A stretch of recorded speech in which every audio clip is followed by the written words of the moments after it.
സന്തോഷത്തോടെ പറയാം hallelujah, hallelujah, ഹൃദയം തുറന്ന് hallelujah, hallelujah, price the lord, praise the Lord. ഇന്ന് നമ്മൾ ചിന്തിക്കുന്ന വിഷയം ദൈവം നമുക്ക് അനുകൂലമാകാൻ. ഹല്ലേലൂയ, ഹല്ലേലൂയ, ദൈവം നമുക്ക് അനുകൂലമാകാൻ നാം എന്ത് ചെയ്യണം? അതാണ് നമ്മൾ ചിന്തിക്കുന്നത്. സന്തോഷത്തോടെ പറയാം ഹല്ലേലൂയ, ഹല്ലേലൂയ. പ്രിയപ്പെട്ട സഹോദരങ്ങളെ, ചിലപ്പോഴൊക്കെ നമ്മൾ പറഞ്ഞു കേൾക്കാറുള്ള ചില വാർത്തകളുണ്ട്, സംഭാഷണങ്ങളുണ്ട്. കോടതി വിധി ഞങ്ങൾക്ക് അനുകൂലമായി. ഞാൻ ഓഫീസിൽ ചെന്നപ്പോൾ ആ ഓഫീസർ എന്നൊക്കെ അനുകൂലമായി പ്രവർത്തിച്ചു. അവരുടെ നിലപാട് നമുക്ക് അനുകൂലമാണ്. അവരൊക്കെ പറയാം ഹല്ലേലൂയ, ഹല്ലേലൂയ. ഇത് മനുഷ്യരെ കുറിച്ച് നമ്മൾ ഇടയ്ക്കിടയ്ക്ക് പറയാറുള്ള ഒരു സെന്റൻസ് ആണ്. പ്രിയപ്പെട്ട സഹോദരങ്ങളെ, ഇതുപോലെ ദൈവവും നമുക്ക് അനുകൂലമാകണം. Praise the lord, praise the lord. നമ്മൾ പ്രാർത്ഥിക്കുമ്പോൾ നമ്മുടെ പ്രാർത്ഥനയ്ക്ക് ദൈവം അനുകൂലമാകണം. ഞാനൊരു എംബസിയിൽ പോണ സമയത്ത് എൻ്റെ ജീവിതത്തിൽ ഒരു വിസയുടെ കാര്യങ്ങൾ ശരിപ്പെടണമെങ്കിൽ ദൈവം എനിക്ക് അനുകൂലമാകണം. ചിലരെങ്കിലും പറയാറുണ്ട് ദൈവം ചില സമയത്ത് എനിക്ക് പ്രതികൂലമായി. ദൈവം എനിക്ക് അനുകൂലം അല്ലെന്നാണ് തോന്നണത്. ഇതെന്താ ഇങ്ങനെ സംഭവിക്കുന്നത്? ഇത് പലരും പലപ്പോഴും പറയുന്നൊരു കാര്യമാണ്. ഞാൻ വല്ല അനുകൂലമായ കാര്യങ്ങളിൽ പോയിട്ടും സംഗതി എല്ലാം ഒരു പ്രതികൂലമായി. കാലാവസ്ഥ വളരെ പ്രതികൂലമാണെന്ന് പറയുന്നത് പോലെ ദൈവം ഒരു പ്രതികൂലമായി മാറുകയല്ല, ദൈവം നമുക്ക് എപ്പോഴും അനുകൂലമായി നിൽക്കണം. ജെറമിയ പ്രവാചകന് തൻ്റെ ഹൃദയത്തിൽ ഇങ്ങനൊരു വിഷമം ഉണ്ടായിട്ടുണ്ട്. അത് നമ്മൾ വായിക്കുന്നത് ജെറമിയ പ്രവചനത്തിൽ 14-ാമത്തെ അധ്യായത്തിന്റെ 8-ാം തിരുലിഖിതത്തിലാണ്. വചനം ഇങ്ങനെ പഠിപ്പിക്കുന്നു: ഇസ്രായേലിന്റെ പ്രദേശയും ദുരിതത്തിൽ അവളുടെ രക്ഷകനുമായ അവിടുന്ന് എന്തുകൊണ്ടാണ് ദേശത്ത് ഒരു അപരിചിതനെ പോലെയും രാത്രിയിൽ സങ്കേതം അന്വേഷിക്കുന്ന വഴിയാത്രക്കാരനെ പോലെയും പെരുമാറുന്നത്? അങ്ങ് സംശയഗ്രസ്തനെ പോലെയും സഹായിക്കാൻ ശക്തിയില്ലാത്തത് യോദ്ധാവിനെ പോലെയും ആയിരിക്കുന്നത് എന്തുകൊണ്ടാണ്? Hallelujah, hallelujah. ജെറമിയായുടെ ഹൃദയത്തിൽ നിന്ന് ജെറമിയായ്ക്ക് ഒരു വേദന വരികയാണ്. ജെറമിയായുടെ വേദന എങ്ങനെയാണ്? അങ്ങയ്ക്ക് രക്ഷിക്കാൻ കഴിവുണ്ട്, ദുരിതത്തിൽ നിന്ന് ഞങ്ങൾ രക്ഷിക്കുന്ന അവിടുന്നാണ് ഞങ്ങളുടെ പ്രതീക്ഷ. എന്നാൽ ഞങ്ങൾ ഈ ദുരിതത്തിലും കഷ്ടപ്പാടിലും ഞെരുക്കത്തിലും തകർച്ചയിലും കിടക്കുന്ന ഈ സമയത്ത് എന്തുകൊണ്ടാണ് അങ്ങൊരു അപരിചിതനെ പോലെ പെരുമാറുന്നത്, ഒരു പരിചയമില്ലാത്ത വ്യക്തിയെ പോലെ പെരുമാറുന്നത്? ഇപ്പൊ നമ്മൾ ഏതെങ്കിലും സ്ഥലത്ത് വഴിതെറ്റി ഒരു ടൗണിൽ ചെന്നു, അല്ലെങ്കിൽ ഒരു പ്രത്യേക സ്ഥലത്ത് ചെന്നു, പൈസ നഷ്ടപ്പെട്ടു, എന്തെങ്കിലും സാഹചര്യങ്ങൾ ആരും സഹായിക്കാനില്ലാതെ ഒരു അപരിചിതമായ സ്ഥലത്ത് നിൽക്കുകയാണ്. അപ്പൊ ഇതാ നമുക്ക് വളരെ അടുപ്പമുള്ള പരിചയമുള്ള ഒരാളെ കണ്ട നമുക്ക് ഭയങ്കര സന്തോഷമായി. ചേട്ടാ, ചേച്ചി എന്ന് വിളിച്ചിട്ട് ഓടി അങ്ങോട്ട് ചെല്ലുമ്പോ, കാരണം ഒരു കച്ചിത്തരം പോലെ ഒരു വെളിച്ചം കിട്ടിയിരിക്കുകയാണ്. ചെല്ലുമ്പോ ആ വ്യക്തി ഒന്നും അറിയാത്ത പോലെ നമ്മളെ നോക്കുകയും ഒന്നും മൈൻഡ് ചെയ്യാതെ കടന്നു പോവുകയും ചെയ്താൽ നമ്മുടെ അവസ്ഥ എന്താണ് സഹോദരങ്ങളെ? ജെറമിയ പറയാം, അങ്ങ് എന്താണ് എന്നോട് അപരിചിതനെ പോലെ പെരുമാറുന്നത്? വീണ്ടും ജെറമിയ പറയുന്നത് എങ്ങനെയാണ്? രാത്രിയിൽ സങ്കേതം അന്വേഷിക്കുന്ന വഴിയാത്രക്കാരനെ പോലെ അങ്ങ് എന്താണ് പെരുമാറുന്നത് എന്ന് പറഞ്ഞാൽ, രാത്രി വൈകി കിടക്കാനൊരു സ്ഥലം കിട്ടിയിട്ടില്ല, ലോഡ്ജുകളെല്ലാം വില്ലാണ്, ആ ടൗണിൽ അങ്ങനെ നിൽക്കുന്ന അപകടകരമായ ഒരു സംഗതിയാണ്. അങ്ങനെ വഴിയാത്രക്കാരൻ വീട് അന്വേഷിച്ചുകൊണ്ടിരിക്കുകയാണ്. അപ്പൊ നമ്മളും ഇതേ ഒരു അവസ്ഥയിൽ നിൽക്കാൻ വിചാരിക്കാം. അപ്പൊ ആ വഴിയാത്രക്കാരൻ നമ്മളെ കാണുമ്പോൾ മൈൻഡ് ചെയ്യാതെ പോവാണ്. കാരണം അവന് എവിടെയെങ്കിലും സങ്കേതം കിട്ടണം, അവനോ സങ്കേതം കിട്ടിയിട്ടില്ല, പിന്നെ നമുക്കും കൂടെ കാര്യം നോക്കിയാൽ അങ്ങനെ നിൽക്കുന്ന ഒരു അവസ്ഥയാണത്. അതുകൊണ്ട് രാത്രിയിൽ സങ്കേതം അന്വേഷിക്കുന്ന വഴിയാത്രക്കാരനെ പോലെ ഒരു മൈൻഡ് ചെയ്യാതെ അങ്ങ് എന്തുകൊണ്ടാണ് ഇങ്ങനെ പെരുമാറുന്നത്? Hallelujah, hallelujah. Price the Lord. ഞാൻ മുട്ടിപ്പാട്ട് പ്രാർത്ഥിക്കുന്നുണ്ടല്ലോ, ഞാൻ മുട്ടിപ്പാട്ട് അങ്ങനെ യാചിക്കുന്നുണ്ടല്ലോ, എന്നിട്ട് അങ്ങ് എന്താണ് അപരിചിതനെ പോലെ പെരുമാറുന്നത്? പ്രവാചകൻ മറ്റൊരു സ്ഥലത്ത് വെളിപ്പെടുന്നത് എങ്ങനെയാണ്? ഇടയ്ക്കിടയ്ക്ക് വെള്ളം വറ്റി പോകുന്ന അരുവി പോലെ അങ്ങായി തീരുന്ന എന്താണ്? ചില സമയത്ത് പുഴയിൽ ധാരാളം വെള്ളം, അപ്പൊ കുളിക്കാൻ ഉപയോഗിക്കാം, കുടിക്കാൻ ഉപയോഗിക്കാം, ഡ്രസ്സ് കഴുകാൻ ഉപയോഗിക്കാം, തോട്ടം നനയ്ക്കാൻ ഉപയോഗിക്കാം, ഒരുപാട് കാര്യങ്ങൾ ചെയ്യാം. എന്നാ ഇന്നലെ അങ്ങനെയാണ്. ഇന്ന് നോക്കുമ്പോ ഒട്ടും വെള്ളമില്ല, ഇടയ്ക്കിടയ്ക്ക് വെള്ളം വറ്റി പോകുന്ന ഒരു അരുവിയെ പോലെ. അങ്ങ് അങ്ങനെ അല്ലല്ലോ. പിന്നെ എന്തുകൊണ്ടാണ് എന്റെ കാര്യത്തിൽ ഇങ്ങനെ സംഭവിക്കുന്നത്? ഒരുമിച്ച് പറയാം ഹല്ലേലൂയ. ഹല്ലേലൂയ. എന്ന് പറഞ്ഞാൽ ദൈവം നമുക്ക് സുപരിചിതനെ പോലെ, വട്ടാലത്തിനൊക്കെ ഇടയ്ക്ക് പറയാറുള്ളത് പോലെ, ഒരു സന്തത സഹചാരിയായി ദൈവം നമ്മുടെ കൂടെ വസിക്കുന്ന ദൈവമാണ്. മനുഷ്യന്റെ കൂടാരം വരയ്ക്കുന്ന ദൈവമാണ് നമ്മുടെ ദൈവം. അവരൊക്കെ പറയാം ഹല്ലേലൂയ. ഹല്ലേലൂയ. പിന്നെ എന്തുകൊണ്ടാണ് എന്റെ ജീവിതത്തിൽ ഞാൻ ഇങ്ങനെയൊക്കെ പ്രാർത്ഥിച്ചിട്ടും ദൈവം എന്നെ മൈൻഡ് ചെയ്യാത്ത പോലെ എനിക്ക് തോന്നണത്? പ്രിയപ്പെട്ട സഹോദരങ്ങളെ, ദൈവം നമ്മുടെ ജീവിതത്തിൽ നമ്മുടെ കൂടെ നിൽക്കണമെങ്കിൽ, ഒരു അപരിചിതനെ പോലെ ആകാതിരിക്കണമെങ്കിൽ നമ്മൾ ചെയ്യേണ്ട ചില കാര്യങ്ങളുണ്ട്. ആ കാര്യങ്ങൾ ചെയ്യുമ്പോഴാണ് നമുക്ക് അനുകൂലമായി കാര്യങ്ങൾ വരുന്നത്. നമുക്കെതിരെ ഒരു തെറ്റായ കേസ് കോടതിയിലുണ്ടെങ്കിൽ അതിനുള്ള സാക്ഷികളും കാര്യങ്ങളും വെളിപ്പെടുത്തിയത് ശരിയാണെന്ന് തെളിയിക്കുമ്പോഴാണ് കോടതിപതി അനുകൂലമായിട്ട് വരുന്നത്. ഒരു തെറ്റിദ്ധാരണ മാറണമെന്നുണ്ടെങ്കിൽ അതിന് ശരിയായ കാര്യങ്ങളൊക്കെ തെളിയിക്കണം. എന്ന് പറയുന്നത് പോലെ ദൈവം നമ്മുടെ കൂടെ നിൽക്കണമെങ്കിൽ നമ്മൾ ചില കാര്യങ്ങൾ തെളിയിക്കേണ്ടതുണ്ട് സഹോദരങ്ങളെ. അതിന് നമ്മൾ ചെയ്യേണ്ടത് എന്താണെന്ന് അറിയാമോ? ഇപ്പോൾ ഞാൻ നിങ്ങളോട് ഒരു അനുഭവ സാക്ഷ്യം പറയാൻ ഒരു വ്യക്തിയോട് പറഞ്ഞിട്ടുണ്ട്. ആ വ്യക്തി അനുഭവ സാക്ഷ്യം പറഞ്ഞതിന് ശേഷം അതിന്റെ കാരണമായിരിക്കുന്ന വചനം എന്താണെന്ന് ഇപ്പോൾ അത് നിങ്ങൾക്ക് വെളിപ്പെട്ട് കിട്ടും. ഇപ്പോൾ നമുക്ക് ഈ ചോദ്യത്തിന് മറുപടി ആയിട്ട് ഒരു കുടുംബത്തിന്റെ സാക്ഷ്യം നമുക്കിപ്പോൾ ശ്രദ്ധിക്കാം. എൻ്റെ പേര് കെവിൻ ജോസഫ്. ഞാൻ കോട്ടയത്ത് വെല്ലൂരിൽ നിന്നാണ് വരുന്നത്. ഞാൻ 2 വർഷമായി തമിഴ്നാട്ടിലാണ് ജോലി ചെയ്തുകൊണ്ടിരുന്നത്. അവിടെ വെച്ച് കഴിഞ്ഞ ജനുവരി മാസം എനിക്ക് പനിയുണ്ടായി. മരുന്ന് കഴിച്ച് ഒരാഴ്ച കഴിഞ്ഞ് ജനുവരി 13-ാം തീയതി വീട്ടിലെത്തി ഞാൻ അബോധാവസ്ഥയിലായി. ഉടൻ തന്നെ എന്നെ കാരത്താസ് ആശുപത്രിയിൽ പ്രവേശിപ്പിച്ചു. പ്രാഥമിക പരിശോധനയിൽ യാതൊരു കുഴപ്പവും കണ്ടില്ല. എങ്കിലും അബോധാവസ്ഥയിലായിരുന്നുകൊണ്ടും ഓക്സിജൻ്റെ അളവ് കുറവായിരുന്നുകൊണ്ടും എന്നെ ICU പ്രവേശിപ്പിച്ചു. ICU പ്രവേശിച്ചപ്പോൾ എൻ്റെ ആൻറ്റി സെഹ്യോനിലേക്ക് വിളിച്ച് പ്രാർത്ഥന സഹായം ആവശ്യപ്പെട്ടപ്പോൾ 86-ാം സംഖ്യയിൽ തുടരെ വായിച്ച് പ്രാർത്ഥിക്കാൻ പറഞ്ഞു. സുഖമാകുമെന്ന് പറഞ്ഞു. 3 ദിവസം ബോധാവസ്ഥയിൽ തുടർന്നു. 4-ാം ദിവസം എന്നെ അമൃത ഹോസ്പിറ്റലിലേക്ക് മാറ്റാൻ വേണ്ടി ഡോക്ടറെ സമീപിച്ചപ്പോൾ ഡോക്ടർ പറഞ്ഞു EEG നോക്കിയിട്ട് കൊണ്ടുപോകാമെന്ന് പറഞ്ഞു. EEG നോക്കിയപ്പോൾ ബ്രെയിനിൻ്റെ പ്രവർത്തനം നിലച്ചുകൊണ്ടിരിക്കുകയാണ്. ഈ അവസ്ഥയിൽ കൊണ്ടുപോയാൽ അവിടെ എത്തില്ല, അതിന് മരണം സംഭവിക്കുമെന്ന് പറഞ്ഞു. അപ്പോൾ എൻ്റെ അമ്മ നേർന്നു അതിരമ്പുഴപ്പള്ളിയിൽ അഭിഷേകാഗ്നിയിൽ സാക്ഷ്യം പറയാമെന്ന് നേർന്നു. അടുത്ത ദിവസം തന്നെ എൻ്റെ ശക്തമായ വേദനയോട് പ്രതികരിക്കുന്നുണ്ടെന്ന് ഡോക്ടർ അറിയിച്ചു. 14 ദിവസമായിട്ടും എൻ്റെ അസുഖം എന്താണെന്ന് കണ്ടുപിടിക്കാൻ ഡോക്ടർമാർക്ക് സാധിച്ചില്ല. അതിശക്തമായ പ്രാർത്ഥന ഫലമായി 15-ാം ദിവസം എൻ്റെ രോഗം അതിമാരകമായ മെനഞ്ചോ എൻസെഫലൈറ്റിസ് ആണെന്ന് മനസ്സിലായി. ഈ രോഗം ബാധിച്ചാൽ തലച്ചോറ് വൈറസാണ്, F18 പറഞ്ഞൊരു വൈറസാണിത്. ഇത് ബാധിച്ചു കഴിഞ്ഞാൽ മെമ്മറി ലോസ്, തളർച്ച, സംസാരശേഷി നഷ്ടപ്പെടും, പാർക്കിൻസോൺസ് എന്നിങ്ങനെ നിരവധി ഇതൊക്കെ ഉണ്ടാകാറും. എൻ്റെ സംസാരശേഷി നഷ്ടപ്പെട്ടു, ഞാൻ എൻ്റെ ശരീരം തളർന്നു. ഞാൻ ഫുഡ് കഴിച്ചുകൊണ്ടിരുന്നത് വയറ് തുളച്ച് ആമായസിലേക്ക് ട്യൂബ് ഇട്ടുകൊണ്ടായിരുന്നു. അതിരമ്പുഴപ്പള്ളിയിൽ ആദ്യ വെള്ളിയാഴ്ച ശുശ്രൂഷ ചെയ്യാൻ വരുന്ന ഫാദർ സന്തോഷ് അച്ഛൻ അവിടെ വന്നപ്പോൾ എൻ്റെ ആൻറ്റി അച്ഛനെ കണ്ടു പ്രാർത്ഥനാ സഹായം തരികപ്പോൾ അച്ഛൻ പറഞ്ഞു മാതാപിതാക്കളോട് ജപമാല ചൊല്ലി 33 വിശ്വാസ പ്രമാണവും 33 എത്രയും നീളം മാതാവൻ ചൊല്ലി പ്രാർത്ഥിക്കാൻ. ഞാൻ ശുശ്രൂഷ ചെയ്യുന്ന സമയത്ത് ICUവിൽ ഒരു മാറ്റം സംഭവിക്കുമെന്ന് പറഞ്ഞു. അച്ഛൻ ശുശ്രൂഷ കഴിഞ്ഞ് എന്നെ കാണാൻ വരുമ്പോഴത്തേക്കും എന്നെ ഹോസ്പിറ്റലിൽ നിന്ന് ICUവിൽ നിന്ന് റൂമിലേക്ക് മാറ്റിയിരുന്നു.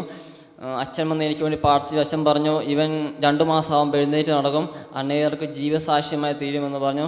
കൂടാതെ യോഹന്നാൻ്റെ സുവിശേഷം വായിച്ച് കേൾപ്പിക്കാൻ പറഞ്ഞു. സുവിശേഷം വായിച്ച് കേൾക്കൊണ്ടിരിക്കുമ്പോൾ ഞാൻ എൻ്റെ അനക്കാൻ വയ്യാത്ത ഇടതുകാലം കൊണ്ട് ഞാൻ ഫിസിയോതെറാപ്പി എന്ന് ഉപയോഗിക്കുന്ന പന്ത് വലിച്ചെറിഞ്ഞു. ആ ഹോസ്പിറ്റലിൽ എത്തി 49-ാം ദിവസം ഞാൻ ഡിസ്ചാർജായി. വീട്ടിലെത്തിയ ശേഷം കറക്റ്റ് 2 മാസമായപ്പോൾ ഞാൻ മെല്ലെ നടന്നു തുടങ്ങി. എന്നെ വീട്ടിലെത്തിയ ഉടനെ ഭക്ഷണം കഴിക്കാൻ മെല്ലെ ഭക്ഷണം കഴിക്കാൻ തുടങ്ങി. സംസാരശേഷിയും ക്ലിയറായി. ഇത് എന്നെ 2ാം ജന്മം നൽകി എന്നെ ദൈവം എന്നെ അനുഗ്രഹിച്ചിരിക്കുകയാണ്. തുടർന്ന് ഡോക്ടറുടെ ഒരു സർട്ടിഫിക്കറ്റും കൂടെ അവർ കൊണ്ടുവന്നിരിക്കുകയാണ്. ഡോക്ടറുടെ ഒരു സർട്ടിഫിക്കറ്റും കൂടെ അവർ ഇവിടെ എത്തിച്ചിരിക്കുകയാണ്. സാക്ഷി എഴുതിയ പേപ്പറിന് കൂടെ സർട്ടിഫിക്കറ്റ് ഇവിടെ വെച്ചിരിക്കുകയാണ്. അതിനകത്ത് ഡോക്ടേഴ്സ് ഈ രോഗത്തിൻ്റെ ഡീറ്റെയിൽസും കാര്യങ്ങളും എല്ലാം പറഞ്ഞതിന് ശേഷം അവർ പറഞ്ഞിരിക്കുകയാണ്, ബട്ട് ടു ഓൾ അവർ surprise Mr Kevin showed dramatic improvement എന്ന് പറഞ്ഞു കഴിഞ്ഞാൽ ഇത് medical science to explain medical science which is difficult to explain in medical science. Medical സയൻസിന് ഇത് എക്സ്പ്ലെയിൻ ചെയ്യാൻ പറ്റാത്ത വിധം ഒരു മിറാക്കിൾ ആണ്, ഒരു മിറാക്കുലസ് ഹീലിംഗ് ആണ് നടന്നിരിക്കുന്നത്. അവിടുത്തെ ഡോക്ടേഴ്സ് എഴുതിയ സർട്ടിഫിക്കറ്റുമായിട്ടാണ് ഈ കുടുംബം സാക്ഷ്യപ്പെടുത്താൻ വേണ്ടി ഇവിടെ എത്തിച്ചേർന്നിരിക്കുന്നത്.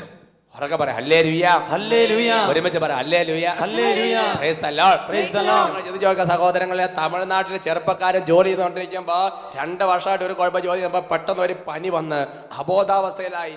അവിടുന്ന് ഒരു ഹോസ്പിറ്റലിൽ അഡ്മിറ്റ് ചെയ്തു. അടുത്ത ഹോസ്പിറ്റലിൽ കൊണ്ടുവന്ന കാര്യം പറഞ്ഞാൽ പോകുന്ന വഴിക്ക് മരിച്ചു പോകാനാണ് സാധ്യത എന്ന് പറഞ്ഞു. കാരണം തലച്ചോറിന്റെ പ്രവർത്തനങ്ങൾ നിരച്ചിരിക്കുകയാണ്, കൈകാലുകൾ ചലിക്കുന്നില്ല, ഭക്ഷണം വേറെ തുളച്ച് അങ്ങനെ ഫുഡ് കൊടുത്തിരിക്കുന്ന അവസ്ഥ, ഒന്നും ചെയ്യാൻ പറ്റാത്ത അവസ്ഥയാണ്. ആ സമയത്ത് ആന്റി അട്ടപ്പാടിലേക്ക് വിളിച്ചപ്പോൾ 86 സങ്കീർത്തനം ചൊല്ലി പ്രാർത്ഥിക്കാൻ പറഞ്ഞു. അവര് രോഗികളുടെ നാഥൻ പുസ്തകം എന്ന് പറഞ്ഞത്, രോഗികളുടെ നാഥൻ പുസ്തകം അല്ലേ, രോഗികളുടെ നാഥൻ എന്ന് പറയുന്ന പുസ്തകം അതിലെ പ്രാർത്ഥന ചൊല്ലണം. അത് വട്ടാച്ചൻ ആദ്യം എഴുതിയൊരു പുസ്തകമാണത്. രോഗികൾക്ക് ആവർത്തിച്ച് പ്രാർത്ഥിച്ചാണ് സൗഖ്യം നൽകുന്ന പുസ്തകം. ഈ പുസ്തകത്തിലെ പ്രാർത്ഥനകൾ ചൊല്ലാൻ പറഞ്ഞു. ഇതൊരു അത്ഭുതകരമായ ശക്തി നൽകുന്ന ഒരു പ്രാർത്ഥന ഇതിലുള്ളത്. പിന്നെ അവ സങ്കീർത്തനം ചൊല്ലി പ്രാർത്ഥിച്ച്, എന്നിട്ട് അതിരമ്പുഴ കൺവെൻഷൻ സാക്ഷ്യപ്പെടുത്താമെന്ന് പറഞ്ഞ്. പിന്നെ പ്രിയപ്പെട്ട സഹോദരങ്ങളെ, അതിരമ്പുഴ കൺവെൻഷനിൽ എല്ലാ ആദ്യ വെള്ളിയാഴ്ചയിലും അതിരമ്പള്ളി പള്ളിയിൽ സെയ്യോനിൽ നിന്ന് നേരിട്ട് വന്നൊരു കൺവെൻഷൻ നടന്നുണ്ട്. ആ കൺവെൻഷൻ നേരത്തെ സന്തോഷച്ചൻ ആൻറ്റി എന്ന് കണ്ടോ പറഞ്ഞു, ഇന്ന പ്രാർത്ഥന ചൊല്ലിക്കോളാൻ പറഞ്ഞു. എന്ത് പ്രാർത്ഥന ചൊല്ലാൻ പറഞ്ഞത്? യോഹന്നാന്റെ സുവിശേഷം മകന്റെ അടുത്തിരുന്ന് വായിച്ച് കേൾപ്പിക്കാൻ പറഞ്ഞ്. എന്നിട്ട് ഇന്ന് ശുശ്രൂഷ ഒരു അത്ഭുതം അവിടെ സംഭവിക്കുമെന്ന് പറഞ്ഞ്. അന്ന് സഹോദരങ്ങൾ ICUകളിൽ ഇപ്പുറത്തേക്ക് മാറ്റി ബോധം തെളിഞ്ഞ്. എന്നിട്ടോ അച്ഛൻ വന്ന് പ്രാർത്ഥിച്ച് പിന്നെ 33 എന്തൊരു പ്രാർത്ഥന ചെല്ലാൻ പറഞ്ഞു. വിശ്വാസ പ്രമാണം 33 എത്രയും നിലം അതാ ചൊല്ലി പ്രാർത്ഥിക്കാൻ പറഞ്ഞു. അത് ഇവരങ്ങോട്ട് അനുസരിച്ച് സഹോദരങ്ങളെ. എന്നിട്ട് ഫിസിയോതെറാപ്പി ചെയ്യാൻ വെച്ചത് ബോളൊക്കെ വലിച്ചെന്ന് ചാടി എഴുന്നേറ്റ്. എൻ്റെ പ്രിയപ്പെട്ട സഹോദരൻ, അത്ഭുത 2ാം ജന്മം എന്നാണ് വിശേഷിപ്പിക്കുന്നത്. പറഞ്ഞ ഹല്ലേലൂയ. കൈകൾ ഉയർത്തിയടിച്ച് പാട്ട് പാടി ആരാധിക്കട്ടെ. നല്ലവനല്ലോ ദൈവം, നല്ലവനല്ലോ, സ്തുതിക്കും പുകഴ്ചയ്ക്കും യോഗ്യനായവൻ, ഭക്തനായവൻ, സങ്കേതമായവൻ, ഘോരവൈരിൻ കയ്യിൽ വിടുവിച്ചവൻ, ശക്തനായവൻ, സങ്കേതമായവൻ, ഘോരവൈരിൻ കയ്യിൽ വിടുവിച്ചവൻ. നല്ലവനല്ലോ ദൈവം, നല്ലവനല്ലോ, സ്തുതിക്കും പുകഴ്ചയ്ക്കും യോഗ്യനായവൻ, നല്ലവനല്ലോ ദൈവം, നല്ലവനല്ലോ, സ്തുതിക്കും പുകഴ്ചയ്ക്കും യോഗ്യനായവൻ, സ്തുതിക്കും പുകഴ്ചയ്ക്കും യോഗ്യനായവൻ. ദൈവം ഇവരുടെ ജീവിതത്തിൽ വെള്ളം പറ്റി പോകുന്ന അരുവിയായിരുന്നില്ല. ദൈവം ഇവരുടെ ജീവിതത്തിൽ മൈൻഡ് ചെയ്യാത്ത വഴിയാത്തക്കാരനായിരുന്നില്ല. ദൈവം ഇവരുടെ ജീവിതത്തിൽ ഇവരുടെ കൂടെ നിന്ന് പ്രവർത്തിക്കുന്ന ഒരു സന്തത സഹചാരിയായിട്ട് ദൈവം ഇവരുടെ ജീവിതത്തിൽ രൂപാന്തരപ്പെട്ടു. എന്തുകൊണ്ടാണ് ഇങ്ങനെ രൂപാന്തരപ്പെടാൻ കാരണം? അത് ആ സാക്ഷ്യത്തിൽ നിന്ന് നിങ്ങൾക്ക് സുവ്യക്തമാണ് പ്രിയപ്പെട്ട സഹോദരങ്ങളെ. ഇനി ആ സാക്ഷ്യത്തിൽ കേട്ട കാര്യങ്ങൾ എഴുതപ്പെട്ട വചനത്തിൽ രേഖപ്പെടുത്തിയിട്ടുണ്ട്. അത് ഞാൻ നിങ്ങളെ ശ്രദ്ധയിൽപ്പെടുത്താം. അത് നമ്മൾ വായിക്കുന്നത് 1 സാമുവേൽ 12, 14, 15 തിരുവചനങ്ങൾ. അവിടെ വചനം ഇങ്ങനെ പഠിപ്പിക്കുന്നു: നിങ്ങൾ കർത്താവിനെ ബഹുമാനിക്കുകയും സേവിക്കുകയും അവിടുത്തെ സ്വരം ശ്രവിക്കുകയും കൽപ്പനകൾ ധിക്കരിക്കാതിരിക്കുകയും നിങ്ങളും നിങ്ങളെ ഭരിക്കുന്ന രാജാവും ദൈവമായ കർത്താവിനെ അനുഗമിക്കുകയും ചെയ്താൽ എല്ലാം ശുഭമായിരിക്കും. നിങ്ങൾ കർത്താവിന്റെ സ്വരം ശ്രവിക്കാതിരിക്കുകയും അവിടുത്തെ കൽപ്പനകൾ നിരസിക്കുകയും ചെയ്താൽ അവിടുന്ന് നിങ്ങൾക്കും നിങ്ങളുടെ രാജാവിനും എതിരായിരിക്കും. അവർക്ക് പറയാം ഹല്ലേലൂയ, ഹല്ലേലൂയ. അപ്പൊ ദൈവം ആർക്കും എതിരാകുന്നില്ല. ദൈവം എല്ലാവർക്കും സമീപസ്ഥനാണ്. അതുകൊണ്ടാണ് നിയമാവർത്തന പുസ്തകം 4-ാമത്തെ അധ്യായത്തിൽ വചനം പഠിപ്പിക്കുന്നത്, നമ്മൾ വിളിക്കുമ്പോഴേയും ദൈവം ഇത്രയും സമീപത്തുള്ള അടുത്തുള്ള വേറെ ഏത് ശ്രേഷ്ഠ ജനതയാണുള്ളത്? യേശുവേ എന്ന് വിളിക്കുമ്പോ യേശു അടുത്തേക്ക് വരിക. യേശുവെന്ന് വിളിക്കുമ്പോ വിളിച്ച തീരുമാനം ഉത്തരം കൊടുക്കുന്ന ദൈവമാണ് നമ്മുടെ ദൈവം. അവരൊക്കെ പറയാം ഹല്ലേലൂയ, ഹല്ലേലൂയ. അങ്ങനെ ദൈവം ഉത്തരം തരണമെങ്കിൽ, ദൈവം അനുകൂലമാണെങ്കിൽ, ദൈവം നിനക്ക് സമീപസ്ഥമാണെങ്കിൽ എന്ത് ചെയ്യണം പ്രിയപ്പെട്ട സഹോദരങ്ങളെ? ദൈവത്തിന്റെ വചനത്തിൽ പറഞ്ഞിരിക്കുന്ന കാര്യങ്ങൾ നമ്മൾ ജീവിതത്തിൽ സംഭവിക്കണം. അതിന് ഇവിടെ ഒരു 4 കാര്യങ്ങൾ കർത്താവ് വെളിപ്പെടുത്തിയിട്ടുണ്ട്. ദൈവം നമുക്ക് അനുകൂലമാണെങ്കിൽ 1, നിങ്ങൾ കർത്താവിനെ ബഹുമാനിക്കണം. 2, അവിടുത്തെ സ്വരം ശ്രവിക്കണം. 3, അവിടുത്തെ കൽപ്പനകൾ ധിക്കരിക്കരുത്, അതായത് അനുസരിക്കണം. 4, കർത്താവിനെ അനുഗമിക്കണം. ഈ 4 കാര്യങ്ങൾ ചെയ്താൽ നിങ്ങൾക്ക് ശുഭമായിരിക്കുമെന്നാണ് വചനം വെളിപ്പെടുത്തുന്നത്. ഉറക്കെ പറയാം ഹല്ലേലൂയ. ഹല്ലേലൂയ. കർത്താവിനെ ബഹുമാനിക്കണം സഹോദരങ്ങളെ. ഈ കുടുംബത്തിന്റെ പ്രത്യേകത എന്താ? അവര് ദൈവഭക്തിയുള്ള ഒരു കുടുംബമായിരുന്നു, കർത്താവിനെ ബഹുമാനിക്കുന്ന കുടുംബമായിരുന്നു, ഞായറാഴ്ച ആചരണമുള്ള കുടുംബമായിരുന്നു, കുടുംബ പ്രാർത്ഥനയുള്ള കുടുംബമായിരുന്നു. അവര് കർത്താവിനെ നിരന്തരം ബഹുമാനിച്ചുകൊണ്ടിരുന്ന കുടുംബമാണ്. അതുകൊണ്ട് മക്കൾക്ക് നമ്മളോട് ബഹുമാനം ഉണ്ടോ ഇല്ലെന്ന് അറിയുന്നത് എങ്ങനെയാ? അവരെ പെരുമാറ്റുന്നതാണ് മനസ്സിലാകേണ്ടത്. അവരൊക്കെ പറയാം ഹല്ലേലൂയ. ഹല്ലേലൂയ. പെരുമാറ്റം അറിയാം ബഹുമാനമുണ്ടോ ബഹുമാനം ഇല്ലയോ എന്ന്. അതുകൊണ്ട് നിനക്ക് കർത്താവിനോട് ബഹുമാനം ഉണ്ടോ എന്ന് അറിയുന്നത് നീ കർത്താവിനോട് പെരുമാറുന്ന രീതി അനുസരിച്ചാണ്. തട്ടുമൊട്ട് കുടുംബ പ്രാർത്ഥന നടത്തുന്ന ആളാണെങ്കിൽ നീ കർത്താവിനെ ബഹുമാനിക്കുന്ന ആളല്ല. നീ വചനം വായിക്കാത്ത ആളാണെങ്കിൽ നീ കർത്താവിനെ ബഹുമാനിക്കുന്ന ആളല്ല. നീ ഒറ്റയ്ക്ക് 1 മണിക്കൂർ പ്രാർത്ഥിക്കാത്ത വ്യക്തിയാണെങ്കിൽ നീ കർത്താവിനെ ബഹുമാനിക്കുന്ന ആളല്ല. ഈ കുടുംബം കർത്താവിനെ ബഹുമാനിക്കുന്ന കുടുംബമായിരുന്നു. അതുകൊണ്ട് പ്രതിസന്ധി ഉണ്ടായപ്പോഴും അവർ ബഹുമാനത്തോടെ കർത്താവിന്റെ ആലയത്തിലേക്ക്, കർത്താവിന്റെ വചനത്തിലേക്ക്, കർത്താവിന്റെ കാര്യങ്ങളിലേക്കാണ് വന്നത്. വചനം പഠിപ്പിക്കുക, നിങ്ങൾ കർത്താവിനെ ബഹുമാനിക്കണം. എന്നിട്ട് പറയാണ് അവിടുത്തെ സ്വരം ശ്രവിക്കണം. അവരെന്താ ചെയ്തത്? പ്രതിസന്ധി ഉണ്ടായി കഴിഞ്ഞപ്പോ ഒപ്പം തന്നെ അവർ ചെയ്ത കാര്യം ദൈവത്തിന്റെ സ്വരം ശ്രമിക്കാൻ വേണ്ടി, അവര് ദൈവത്തിന്റെ സ്വരം ശ്രമിക്കാൻ വേണ്ടി വന്ന് അവര് ഫോൺ വിളിച്ചു, കാര്യങ്ങൾ ഷെയർ ചെയ്തു. അതിനുവേണ്ടി കൺവെൻഷൻ നടക്കുന്നു. അവിടെ പോയി ഈ കൺവെൻഷന് പോകുമ്പോഴും ഈ ശുശ്രൂഷ സമയം ദൈവത്തിന്റെ സ്വരവും ദൈവത്തിന്റെ വചനമാണ് ശ്രമിക്കുന്നത്. എന്നിട്ട് അവര് സ്വരം ശ്രമിച്ചു. അപ്പൊ കർത്താവിന്റെ പ്രവാചകന്മാര്, കർത്താവിന്റെ ദാസന്മാര് വെളിപ്പെടുത്തി ചില കാര്യങ്ങൾ പറഞ്ഞു. അത് അവരങ്ങോട്ട് ശ്രമിച്ചു, സ്വീകരിച്ചു. നിന്റെ ഇടവകളിൽ വികാരിയച്ചൻ ഞായറാഴ്ച കുർബാന മധ്യത്തിൽ ചില കാര്യങ്ങൾ പറയുമ്പോ അതൊക്കെ നീ സ്വീകരിക്കണം. ഒരു വചന ശുശ്രൂഷ കേട്ടുകൊണ്ടിരിക്കുമ്പോ ആ കാര്യങ്ങൾ സ്വീകരിക്കണം. ഒരു കൗൺസിലിൽ ചെല്ലുമ്പോ കൗൺസിലിൽ ജ്ഞാനത്താന്ന് പറഞ്ഞ കാര്യങ്ങൾ നീ ഉള്ളുകൊണ്ട് അംഗീകരിക്കണം. മാർപ്പാപ്പ ഒരു ചാക്കലിയാൻ എഴുതിയിട്ടുണ്ടെങ്കിൽ ആ ചാക്കലിയാൻ ഹൃദയം കൊണ്ട് സ്വീകരിക്കണം. എഴുതപ്പെട്ട ദൈവോധനത്തിന്റെ വിവിധ വ്യാഖ്യാനങ്ങൾ ഹൃദയം കൊണ്ട് അംഗീകരിക്കണം. ദൈവത്തിന് സ്വരം ശ്രമിക്കണം. അങ്ങനെ ഈ കുടുംബം ദൈവത്തിന് സ്വരം ശ്രമിച്ചു. എന്നിട്ടോ ആ ശ്രമിച്ച കാര്യങ്ങളെല്ലാം അനുസരിച്ച് 86 സങ്കീർത്തനം ചൊല്ലാൻ പറഞ്ഞു, ചൊല്ലി. യോഗന്റെ സൂക്ഷിച്ചാണ് ഇടതടവില്ലാതെ അടുത്തിരുന്ന് പ്രാർത്ഥിക്കാൻ പറഞ്ഞു, വായിക്കാൻ പറഞ്ഞു. പോയി വായിച്ചു. 31 സിംഗന പ്രാർത്ഥന ചൊല്ലി. അങ്ങനെ പ്രിയപ്പെട്ട സഹോദരങ്ങളെ എന്തായി? അവർ അനുഗ്രഹം പ്രാപിച്ച് എന്നിട്ട് അവർ കർത്താവിനെ അനുഗമിച്ച സഹോദരങ്ങൾ. അതുകൊണ്ടാണ് അവിടെ നിന്ന് ഇവിടെ വന്നത്. അത്ര ദൂരക്കിടന്ന സ്ഥലത്ത് കർത്താവിന്റെ പിന്നാലെ വന്ന് കർത്താവിനെ അനുഗമിക്കുകയാണ്. കർത്താവിന്റെ സാക്ഷിയായിട്ട് ജീവിതമായിട്ട് മാറുകയാണ് പ്രിയപ്പെട്ട സഹോദരങ്ങളെ. അവർക്ക് പറയാം ഹല്ലേലൂയ. ഹല്ലേലൂയ. ഒരുമിച്ച് പറയാം ഹല്ലേലൂയ. ഹല്ലേലൂയ. അതുകൊണ്ട് അവർ കുടുംബാനുഗ്രഹം പ്രാപിച്ചു. ഇന്ന് എന്തുകൊണ്ടാണ് എന്റെ ജീവിതത്തിൽ പല പ്രശ്നങ്ങളും ഇടപെടാത്തത്? ഓരോ കാര്യങ്ങൾ ചെയ്യുമ്പോ ജീവിതത്തിലെ ഓരോ കാലങ്ങളിൽ ദൈവത്തോട് ബഹുമാനമുള്ള ജീവിതമാണ് നയിച്ചുകൊണ്ടിരുന്നത്. മദ്യപാനവും എല്ലാ തരത്തിലും ജഡത്തിന് മോഹങ്ങളും ജീവിക്കുന്ന ദൈവവായുധനാണ് നീയെങ്കിൽ നീ കർത്താവിനെ ബഹുമാനിക്കുന്ന ആളല്ല. ഈ ശരീരം ദൈവത്തിന്റെ ആലയം, അത് വിശുദ്ധമാണ്. അതുകൊണ്ട് ഈ ആലയം വിശുദ്ധമായി സൂക്ഷിക്കുമ്പോൾ ദൈവത്തെയാണ് ബഹുമാനിച്ചുകൊണ്ടിരിക്കുന്നത്. അവർക്ക് പറയാം hallelujah. Hallelujah. Price the lord. Praise the Lord. അങ്ങനെ നിരന്തരം ദൈവത്തെ ബഹുമാനിക്കുന്ന ഒരു ജീവിതമാണ് നമ്മുടേത്. 2, ഓരോ കാര്യത്തിനും കർത്താവിനെ സ്വരം ശ്രമിക്കണം. സ്ഥലം മേടിച്ചു, കർത്താവിനെ സ്വരം ശ്രമിച്ചിട്ടാണ് സ്ഥലം മേടിച്ചത്. വീട് പണിതു, കർത്താവിനെ ചോദിച്ചിട്ടാണ് വീട് പണിതത്. ഇന്ന് കടബാധ്യതയായി, ഇന്ന് പ്രശ്നങ്ങളായി, ഇന്ന് സ്ഥലം വിൽക്കാൻ പറ്റുന്നില്ല. കല്യാണം വന്നു, മക്കളെ കെട്ടിച്ചു വിട്ടു, ഇന്ന് കൊച്ചു വീട്ടിൽ വന്ന് നിൽക്കുക. ദൈവത്തിന് സ്വരം ശ്രമിച്ചിട്ട് ചോദിച്ചിട്ടാണ് കല്യാണം നടത്തിയത്. അവർക്ക് പറയാം ഹല്ലേലൂയ. ഹല്ലേലൂയ. മാതാപിതാക്കന്മാരിലൂടെ, വൈദികരിലൂടെ, തിരുസഭ മേലധ്യക്ഷന്മാരിലൂടെ, വചന ശുശ്രൂഷകരിലൂടെ എത്രയോ ഉപദേശങ്ങൾ നമുക്ക് ലഭിച്ചിട്ടുണ്ട്. അതൊക്കെ നമ്മൾ സ്വീകരിച്ചിട്ടുണ്ടായിരുന്നോ? അങ്ങനെ സ്വീകരിച്ചനുസരിച്ചാൽ എല്ലാം ഒരു അനുഗ്രഹമായി മാറുമെന്ന് കർത്താവ് വചനത്തിൽ വെളിപ്പെടുത്തുക. ഇതെല്ലാം അനുസരിച്ചാൽ കർത്താവ് ഒരു അനുഗ്രഹമായിട്ട് മാറുമെന്ന് എഴുതപ്പെട്ട വചനം പഠിപ്പിക്കുകയാണ് സഹോദരങ്ങളെ. അതുകൊണ്ട് കർത്താവ് ഒരു അപരിചിതനല്ല. നമുക്ക് കർത്താവ് ഒരു സന്തത സഹചാരിയെ പോലെ നിൽക്കണമെങ്കിൽ നമ്മൾ കർത്താവിനെ ബഹുമാനിക്കണം, സ്വരം ശ്രമിക്കണം, ആ സ്വരത്തിനനുസരിച്ച് പ്രവർത്തിക്കണം. എന്നിട്ട് കർത്താവ് പറയുന്ന വഴിയിലൂടെ കർത്താവിനെ അനുഗമിക്കണം. ബൈബിളിൽ സൗഖ്യം പ്രാപിച്ച, അനുഗ്രഹം പ്രാപിച്ച വ്യക്തികളൊക്കെ കർത്താവിനെ അനുഗമിക്കുന്നവരായിരുന്നു സഹോദരങ്ങളെ. അതുകൊണ്ട് പുറപ്പാട് 15:26 നീ നിന്റെ ദൈവമായ കർത്താവിനെ സ്വരം ശ്രമിക്കുകയും അതിൽ പറയുന്ന കാര്യങ്ങൾ അനുസരിക്കുകയും ചെയ്താൽ ഒരു അനർത്ഥവും നിന്റെ മേൽ വരാൻ ഞാൻ സമ്മതിക്കില്ല. എഴുതപ്പെട്ട വചനമാണത്. അവർക്ക് പറയാം ഹല്ലേലൂയ. ഹല്ലേലൂയ. എഴുന്നേറ്റ് നിന്ന് നമുക്കൊന്ന് പ്രാർത്ഥിക്കാം സഹോദരൻ. ദൈവമേ, അവിടുന്ന് ഇടയ്ക്കിടയ്ക്ക് വെള്ളം പറ്റി പോകുന്ന ഒരു അരുവി പോലെ അല്ല എൻ്റെ ജീവിതത്തിൽ. അങ്ങ് എന്നേക്കും നിറഞ്ഞു കവിഞ്ഞൊഴുകുന്ന ഒരു അരുവി പോലെ സമൃദ്ധിയായിട്ടാണ് അങ്ങൻ്റെ ജീവിതത്തിൽ വ്യാപരിക്കേണ്ടത് കർത്താവേ. ദൈവമേ, ഒരു അപരിചിതനെ പോലെ അങ്ങ് പെരുമാറുന്നതിന് ഞാനാണ് കാരണക്കാരൻ. വഴിയാത്രക്കാരനെ പോലെ അങ്ങനെ കടന്നു പോകുന്നതിന് ഞാനാണ് കാരണക്കാരൻ.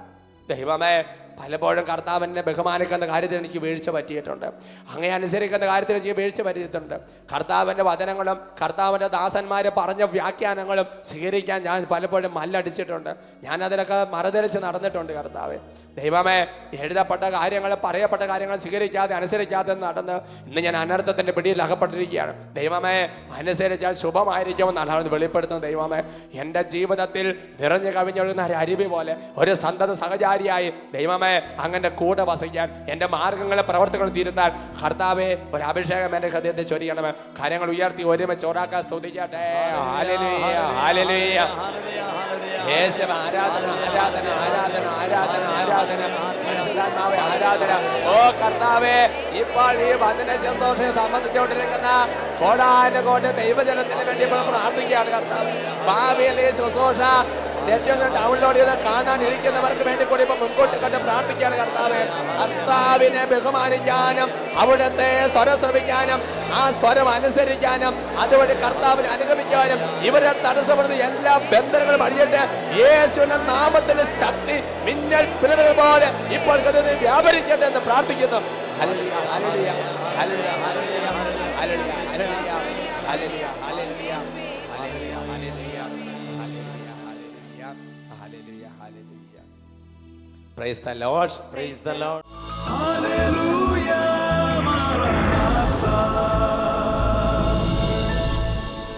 Come, Lord Jesus.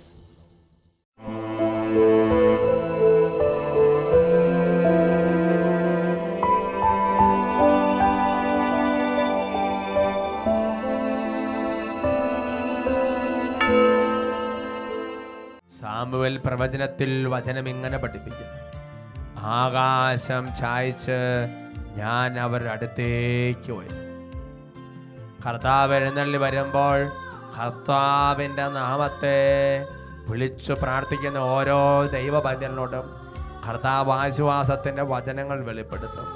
വിലാപങ്ങളുടെ പുസ്തകം 3-ാമത്തെ അധ്യായത്തിൽ വചനം പഠിപ്പിക്കുന്നു: ഭയപ്പെടേണ്ട, ദൈവ പൈതലേ എന്ന് കർത്താവ് ആശ്വസിപ്പിക്കുന്നതായി വെളിപ്പെടുത്തുന്നുണ്ട്. യേശുക്രിസ്തു പ്രത്യക്ഷപ്പെടുന്നിടത്തെല്ലാം ഭയപ്പെടേണ്ട, ഇതാ കർത്താവിൻ്റെ സമാധാനമെന്ന് പറഞ്ഞ് അനുഗ്രഹിക്കുന്നുണ്ട്. ഈ നിമിഷങ്ങളിൽ കർത്താവിൻ്റെ സന്നിധിയിൽ ഓരോ അവസ്ഥകളെ സമർപ്പിക്കുമ്പോൾ കർത്താവ് ആശ്വസിപ്പിക്കുന്ന സമയമാണ്. കർത്താവ് സമാധാനം നൽകുന്ന സമയമാണ്. പ്രശ്നങ്ങൾ പരിഹരിച്ച് കർത്താവ് വിടുതലിൻ്റെ ദൈവമായി വ്യാപരിക്കുന്ന സമയമാണ്. കർത്താവ് പാലസ്തീനയുടെ പരിസര പ്രദേശങ്ങളിൽ കടന്നുപോയപ്പോൾ വഴിയുടെ ഇരുവീതികളിലും പലവിധ പ്രശ്നങ്ങളാൽ നിന്നവർ ഇതുപോലെ കർത്താവിനെ നിലവിളിച്ചപ്പോൾ കർത്താവ് അവരെല്ലാം അനുഗ്രഹിച്ചു. അവരെല്ലാ പ്രശ്നത്തിനും കർത്താവ് ഉത്തരം നൽകി. സമാധാനമില്ലാത്തവർക്ക് സമാധാനം കൊടുത്തു. ഭയമുള്ളവരെ ധൈര്യപ്പെടുത്തി. രോഗമുള്ളവരെ സുഖപ്പെടുത്തി. ബന്ധനത്തിരുന്നവരെ വിടിപ്പിച്ചു. പൈശാചിക ബന്ധനത്തിലുള്ളപ്പോൾ പിശാചിനെ ബഹിഷ്കരിച്ചു. രോഗികളെ സുഖപ്പെടുത്തി. അതേ കർത്താവ് ഇപ്പോൾ ആശീർവദിക്കുമ്പോൾ അന്ന് സംഭവിച്ചതെല്ലാം ഇന്ന് സംഭവിക്കും. യേശുക്രിസ്തു ഇന്നലെയും ഇന്നും എന്നും ഒരാൾ തന്നെയാണ്. കർത്താവിൻ്റെ പക്കലെ ഈ കാര്യങ്ങൾ ഉയർത്തി കർത്താവിൻ്റെ നാമത്തെ വിളിച്ച് പ്രാർത്ഥിക്കുന്ന ഓരോ ദാസിദാസന്മാരെയും കർത്താവ് ആശീർവദിക്കുന്ന സമയമാണ്. കരങ്ങൾ ഉയർത്തി ഉറക്കെ വിളിക്കട്ടെ. Hallelujah, hallelujah, hallelujah. യേശു ആരാധന, ആരാധന, ആരാധന, ആരാധന, ആരാധന, ആരാധന, ആരാധന. ഓ കർത്താവായ ഓരോ കുടുംബങ്ങളെ ആശീർവദിക്കണമേ. ബന്ധനങ്ങൾ അഴിയട്ടെ, വിടുതൽ പ്രാപിക്കട്ടെ. രോഗികൾ സൗഖ്യം പ്രാപിക്കട്ടെ. തടസ്സങ്ങളിരിക്കുന്ന വിടുതൽ പ്രാപിക്കട്ടെ. ബന്ധനങ്ങൾ അഴിയട്ടെ. നാരകീയ സേനകൾ വിട്ടുമാറി പോകട്ടെ. അത്ഭുത വിടുതൽ കൃപയാഭിഷേകം ഓരോ കുടുംബങ്ങളിലേക്ക് വ്യാപരിക്കട്ടെ എന്ന് പ്രാർത്ഥിക്കുന്നു. ആരാധന, ആരാധന, ആരാധന. Hallelujah, Maranatha. Come, Lord Jesus.